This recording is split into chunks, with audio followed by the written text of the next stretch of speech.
tonight, and also breaking tonight, a historic moment clashes with some deadly chaos in the Middle East today as the U.S. officially opened the embassy now in Jerusalem.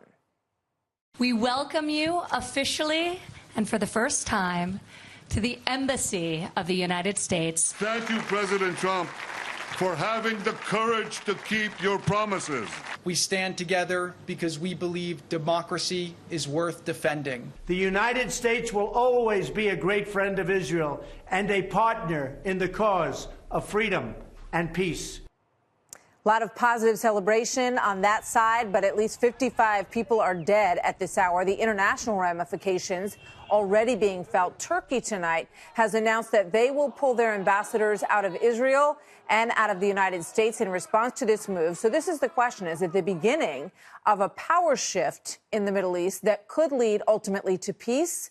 Or does it mark the end of the peace process and the beginning of more violence to come? Joining me now, Kellyanne Conway, counselor to the president. Kellyanne, great to have you with us tonight. Thank you for being here. Thank you, Martha. What was earlier today, Raj Shah was speaking with the press. He said that he believes, in terms of this violence, that the responsibility rests squarely with Hamas. Is that the White House perspective on that? Yes, we think these deaths are tragic, of course. Any loss of life is. And at the same time, Hamas bears responsibility for killing these individuals. Look, this president made good on the promise of 4 presidents. The previous 3 presidents before him all promised to do what this president did, which is to recognize Jerusalem as the capital of Israel, as Israelis do, and to move our U.S. embassy there. You know, President George W. Bush said as soon as he got into office, he would do that. It was not done. President Obama said that Israel must remain undivided and that Jerusalem will always be its capital. So in this way, this president is only recognizing reality. But I think it also, the violence and the loss of life, Martha, underscores that this is a very fraught process and that Hamas has been causing trouble in Gaza for a very long time. It raises the obvious question, though, once that move has been made, and as you say, it has been promised by several U.S. presidents and now carried through by President Trump. But what happens now? You know, we know that Jared Kushner and others have worked on the peace process. Where is that peace process now? What's next, the next move? Well, we continue to work on that peace process, obviously, with our greatest ally in the Middle East, the state of Israel. And we're very happy that a number of allies are joining with this president when he's taking such bold actions around the globe otherwise. Look at what's happening with North Korea. You look at the polls, the way the Democrats, by a 2-to-1 margin, approve or disapprove the president wanting to sit down with North Korea and have this summit. You see that women are much more favorable on this action. You see that independents are. I understood, and I do want to ask you about North Korea, but I just want to stay back with Israel for just one moment, because France urged Israel to use restraint during the course of this process. So what is the United States' stance towards Israel about what we're watching happening at the border? Is the president also urging more restraint? Because tomorrow there could be an escalation as they remember and recognize the day that Israel became a state. So what's the White House telling Israel about their reaction and their response? Well, the president and the United States remain very involved in the peace process. Secretary of State Pompeo has it right when he says Israel has a right to defend itself.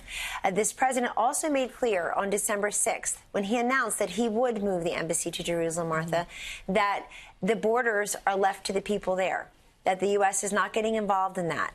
But we recognize that sovereign nations should have borders and we want to recognize that their capital is where they say it is. But we're closely monitoring the violence and the loss of life as well. I just want to play a soundbite from John Brennan and then from Mike Pompeo, the new Secretary of State, and get your thoughts on this, Kellyanne.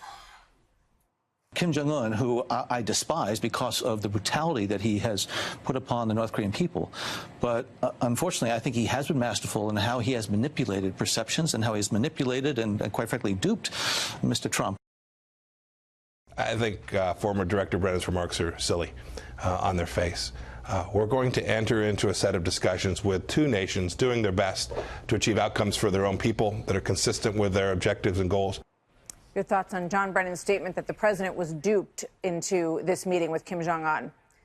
That's a very irresponsible, if not irrational, statement for several reasons. You see a number of people from across the aisle, and as I just remarked earlier, Martha, in the polls, Democrats, women, college-educated voters that were continually told don't support the president as much. They very much support taking this action with respect to North Korea. And if you look at the polling, people who are older, 50 plus and 55 plus, they certainly do, because they've lived through decades of war. They've grown up only knowing war between North Korea and South Korea. And I would say that Mr. Brennan and others who who served in the administration before ours should remember that old saying that politics stops at the water's edge. These are decidedly nonpartisan issues looking for bipartisan support. And I would hope that someone who was involved in the previous administration can at least see the prospect of opening up relations there and denuclearizing the Korean Peninsula. North Korea has already, with the gift of this president's leadership, released those 3 Americans back here. And even then, people couldn't just applaud it and say, isn't that a wonderful day for those 3 men to be free? They had to make it partisan and political. And I think that's part of why the president's poll numbers are improving, Martha, because people are so tired of the reflexive invective and the inability and the irrationality of not being able to say today was a good day for America. Finally, on the point of North Korea, this president has made clear again and again that things are looking very promising now. The summit is set for June 12th. But at the same time, the president said he'll see what happens, that these conditions need to be met. But so far, we like the fact that they're suspending their tests, they're releasing Americans, and this president feels that we're at a very good place moving forward toward June 12th. I want to get your thought on one last thing, and this is a Trump tweet from today on leakers. He said the so-called leaks coming out of the White House are a massive over-exaggeration put out by fake news media in order to make us look as bad as possible. With that being said, leakers are traitors and cowards, and we will find out who they are. Can you tell us about that process of trying to figure out who is leaking from the communications department and what's going to be done? I won't tell you the process so much as to tell you that there are all kinds of leaks. Some leaks exist to hurt, I guess, colleagues. Some leaks exist because they disagree with the policies that are being put forth. But none of them are helpful. And I will tell you there's something else that's going on in this White House, but not as badly as it was at the beginning, where it's not so much leaking as using the media to shiv each other. And that was going on quite a bit at the beginning of this administration, and it's less so now.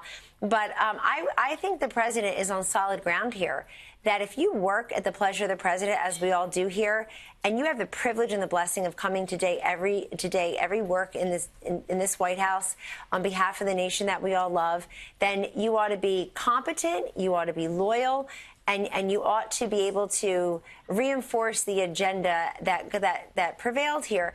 And so I can't go on more, but I had several discussions with the president on this very topic today. Do you expect personnel changes as a result? I do. Actually, yes, I do. All right. Interesting. Kellyanne Conway, always good to see you. Thank you very much. My pleasure.